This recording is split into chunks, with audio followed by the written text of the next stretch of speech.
Before you buy one of my dogs, before you start buying any dog, before you buy a dog, American Pitbull Terrier. We're not talking about another breed. We're talking about American Pitbull Terrier.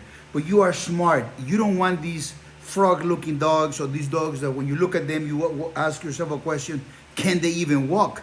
So once you start going into the American Pitbull Terrier, you'll see the blues, the XLs, double X's, triple X's, the giants. And your grandparent told you those are not real pit bulls, son. Back in the 70s, in the 60s, we didn't have those XLs, double X's, and bullies. So then your grandfather tells you, son, those great dogs back that gave the name of underdog and top dog, the real American Pit Bull Terrier were not human aggressive. They loved children, but they were warriors. They come from the dogs that used to fight and they used to compete.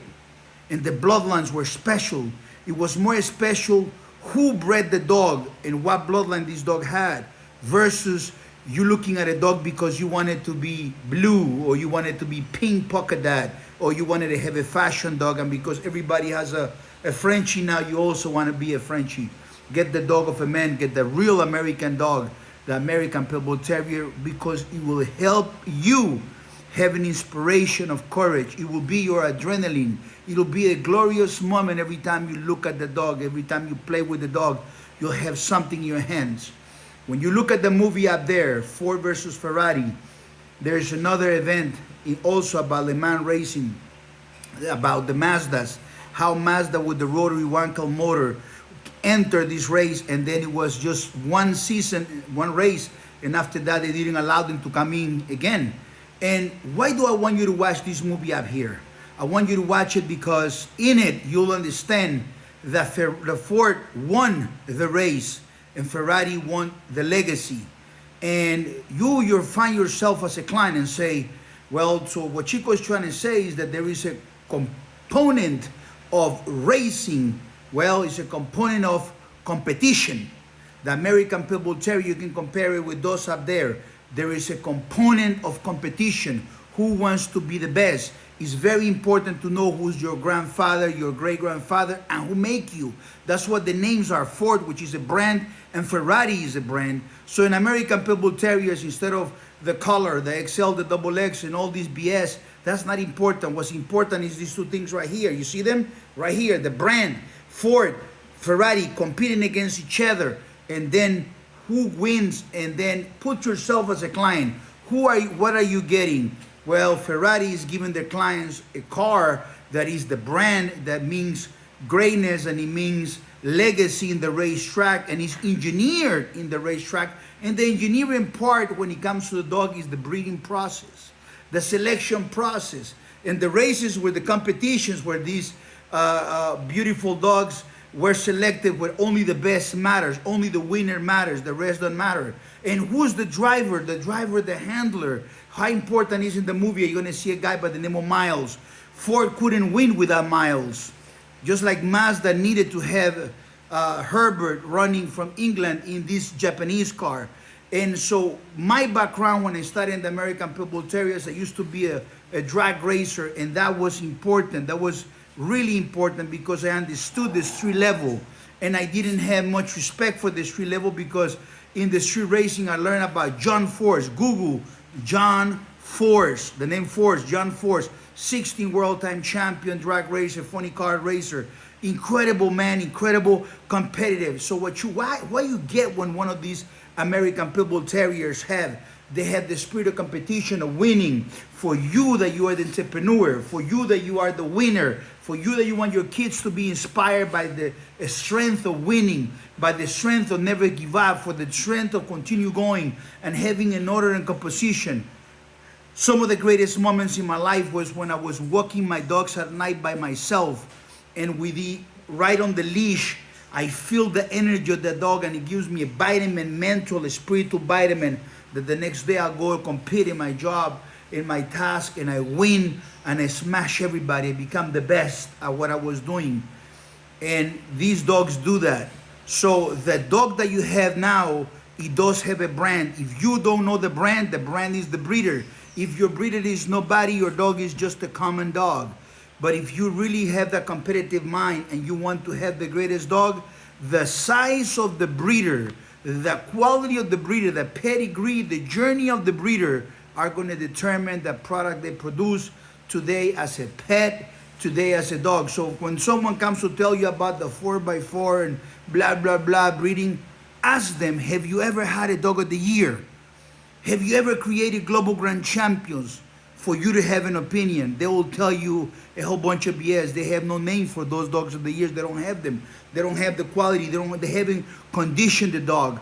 There's a place that is needed on the process of winning on the movie of Ferrari. You needed Ford and Ferrari. You needed to have the financier, which it was Henry, and it wasn't Henry Ford. It was Ford and the son, the grandson, I think he was. And he needed to have the tremendous amount of money to finance such an expensive project.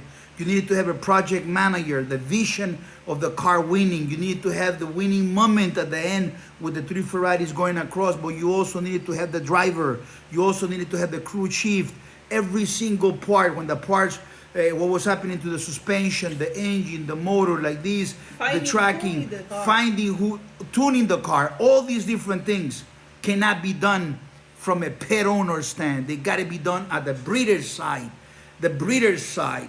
But if the breeder cannot tune anything, the breeder is just a sucker that has 2 dogs and having them make puppies and selling them, and he's not part of these. That breeder is not part of these. That breeder is just a glorified dude that has 2 dogs, 2 mutts. He breeds them, he sells them, and he will tell you about the pedigree. That's the only thing he can tell you about is the pedigree. Do not trust those fools, those I call them baboons. Don't trust those guys on the chats, on the forums. Those guys are not winners. They are not winners at all. They don't have a name in the history. Not every single man breeding dogs, not every so-called Dogman, old-timer was needed in the breed for it to grow. He was 1 man or 2 men every 10, every 15, every 20 years that really matter. When you look at a pedigree of a dog and you look at the great men, are those only the ones that matter. Everything in between were consumers. You understand? So, but I came up with this understanding of a clear picture of what is required. Are you on the driver's side? Are you on the builder's side? Are you, which is your level? Are you Le Mans level? Are you F1 level? Or you are the neighborhood, the hood level, you know, the street level? And so the people that never travel, the people that never done great things, they can really talk about things that they don't comprehend. They were not part of history. They will never be remembered in the history of the breed as greats. It doesn't matter how many logos they use. It doesn't matter how much AI they use. It doesn't matter none of those things.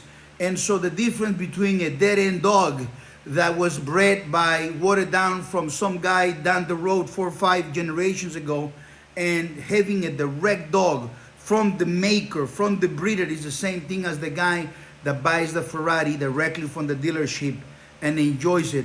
And then somebody else that's envious will say, oh, but that's not a real race car, because in order to be a race car, you have to take it to the 4x4, you have to take it to certain places, and all of a sudden you tell them, baboon, pay attention to what I'm going to tell you, baboon, you bozos. This car, this dog has legacy. He comes from the greats. You decide what brand you want to have. If I chosen the best one from the best men and I qualify and I want to have it as pet, let me enjoy my dog as pet, because it's much better to be a great dog owner than to pretend to be a dogman and don't not be on that level, not being a great handler, not being a great dogman, not being a great breeder, not being anything. You need to have a complete. So even before you reply to this video, take a look at the movie, watch it, and you will see how important every element is important. Everything is important. But the most important thing for the consumer is the brand. The brand is the most important. My brand is Chico Lopez, is the Golden Vein. Over 200 title dogs, the greatest legends of the American Pitbull Terriers, the red noses like the Bagman and Siega the Great, and Atos from Busha. Compared to what? Compare Ferrari to Ford. Compare me to whoever you want. We are number one. You don't have to like me. All you have to do is study me. God bless you. My name is Chico Lopez, 123pitbulls.com. The best for you. Thank you. Thank you for listening. Thank you for